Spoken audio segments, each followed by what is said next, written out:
konuşma. Uzaktan yakına yakına, giderken dur lütfen, bana dokunma.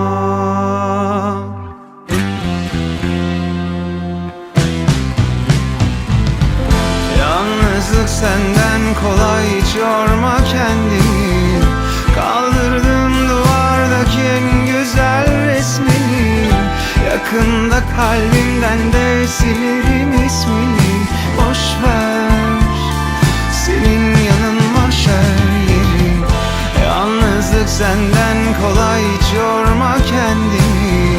Kaldırdım duvardaki en güzel resmini. Yakında kalbimden de silerim ismini. Boşver,